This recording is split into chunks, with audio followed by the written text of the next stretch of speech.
Hi, I'm Diane Hessen. I'm the CEO of Communispace. What I'm going to talk about is customer conversations, chaos and opportunities. Whether you're asking or not, customers are out there on the web, they're screaming, they're yelling, they're telling you what they like, what they don't like. Many of you know that I'm on Twitter. I got onto Twitter last fall as an experiment. How many of you are on Twitter? Oh, all right, well that's pretty impressive. When I hear a client say, oh, I follow you on Twitter, I think, oh no, what have I said? Because I do not spend all my time talking about Communispace. So when I first got on, literally my first week, the top trending topic on Twitter was Mumbai. And it was amazing to be able to follow what people were saying in the middle of that crisis. Or a couple of weeks ago, the top trending Twitter topic for many, many days was swine flu. And it actually is probably still on the list. So there I am. It's November 15th, 2008. It's a Saturday afternoon. Search.twitter.com. Top trending topic, Motrin. So I'm clicking around. This is what I saw. Wearing your baby seems to be in fashion. I mean, in theory, it's a great idea. There's the front baby carrier, the sling, the swing, the wrap. So I thought, well, but why would everybody be talking about that?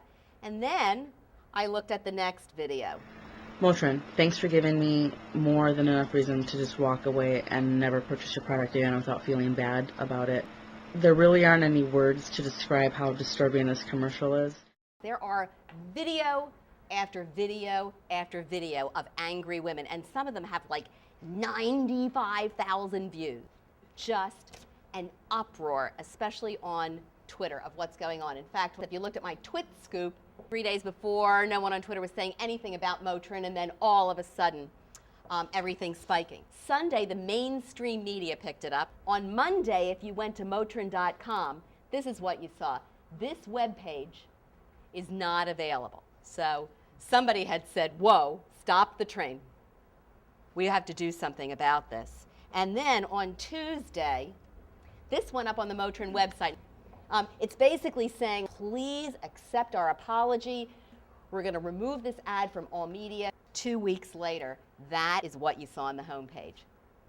So that was November. This is January. In January of 2009, Tropicana took this package with the straw inside the orange, and they created a new package with a glass of orange juice on it. The minute that thing came out, within the first week, they had over 5,000 blog entries, hundreds of tweets.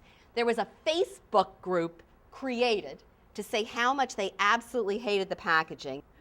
What the team did is they discontinued the packaging. It's cost them millions of dollars, and the orange juice package is coming back in. So what the head of the team said is, we did the packaging test, and they liked this one, and we underestimated the deep emotional bond that people had with our orange juice package. All right, what's a marketer to do? I mean, every time people say something, people are losing confidence in their decisions. Maybe marketers, maybe brands are just too jittery. We went into our proprietary communities and said, let's find out what normal people think. Here's Motrin. We went into just our women's community and said, have you heard about this? 90% had not heard. Then we asked them to take a look at the ad. 45% of them liked it. 41% were neutral. 15% disliked it. And we kind of told them what happened. Everybody's writing, moms need to lighten up a little. In this situation, it just looked like Motrin had totally overreacted, right? Twitter storm, stuff going on, they immediately withdrew it, and here, most of the people who are in their target audience don't know about it. Tropicana, also most of the people in our communities didn't know about it, but once they saw what was going on, people in our community started saying, well, actually, now that I look at it, that orange with the straw in it was maybe even more iconic than Tropicana, the brand itself. So what are the themes here? The first thing it means is you got to understand your customers. Who are your customers? Are your customers the ones who are doing all this? How do they access social media? Second one, dig deeply. So what we mean by that is just because somebody says I don't like your stuff doesn't mean you have to say, oh, well, then I'll take it away. Well, wait a minute. Who are these people? What are they angry about? And you can even dig deeply with people and say, what do you think we ought to do about this? Third one, address the crowd where it's gathered. If the storm is on Twitter, handle it on Twitter. And in the Domino's situation, which was basically a totally gross YouTube video, the good thing about what they did is they kind of went to YouTube and created a video and handled it in there. Getting ahead of the curve, moving fast is important. Again, Motrin, it took them 3 days to respond. And lastly, is manage your jitters. Not every one of your customers is out there putting hashtags on their tweets, trying to figure out how they can be mean to you. It's amazing what people will do for you when they think you're listening, and it is really amazing what happens when they think you're not. So let me just end with a quote from one of my favorite ball players, Yogi Berra.